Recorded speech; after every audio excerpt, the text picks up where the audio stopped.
పద్మనాభని. ఈరోజు మనం మాట్లాడుకునే టాపిక్ బ్యాక్ పెయిన్. సాధారణంగా ఎవరికైనా వాళ్ళ జీవితంలో ఎప్పుడో ఇప్పుడు బ్యాక్ పెయిన్ అనేది కామన్‌గా వస్తూ ఉంటది. బ్యాక్ పెయిన్‌లో మనం ఈరోజు మాట్లాడుకునే టాపిక్ రెడ్ ఫ్లాగ్ సైన్స్. అంటే నడుము నొప్పి ఉన్నప్పుడు ఎప్పుడు మనం ఎమర్జెన్సీగా డాక్టర్‌ని సంప్రదించాల్సిందనే టాపిక్ మనం మాట్లాడుకుందాం. సో, నడుము నొప్పి ఎవరికైతే ఒక 4-6 వారాల పాటు కంటిన్యూయస్‌గా నడుము నొప్పి ఉంటదో, నడుము నొప్పితో పాటు కాళ్ళలోను లేదా నడుము దగ్గర, తొడల వెనకాల విపరీతమైన తిమ్మిర్లొస్తాయో, నడుము నొప్పితో పాటు యూరిన్ గానీ, లెట్రిన్ గానీ వెళ్ళేటప్పుడు కంట్రోల్ లేకపోవడం గానీ, నడుము నొప్పితో పాటు తీవ్రమైన జ్వరం లేదా తీవ్రమైన దగ్గు ఉన్నవాళ్ళు గానీ, నడుము నొప్పితో పాటు ఎవరికైతే సెక్షువల్ డిస్‌ఫంక్షన్స్ ఉంటాయో వాళ్ళందరూ కూడా వెంటనే డాక్టర్‌ని సంప్రదించవలసిన అవసరం ఉంటది. దీన్ని రెడ్ ఫ్లాగ్ సైన్స్ అంటారు.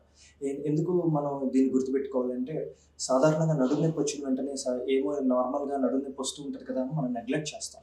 కానీ కొన్ని సందర్భాల్లో అవి డేంజరస్ కండిషన్స్‌కి, పారాలిసిస్‌కి లేదా స్పింటర్ ఇన్‌కాంటినెన్స్ అంటారు. స్పింటర్ కంట్రోల్ పోవడానికి అవకాశాలు ఉంటాయన్నమాట. సో, ఈ రెడ్ ఫ్లాగ్ సైన్స్ అనేవి అందరూ గుర్తుపెట్టుకోవాలి.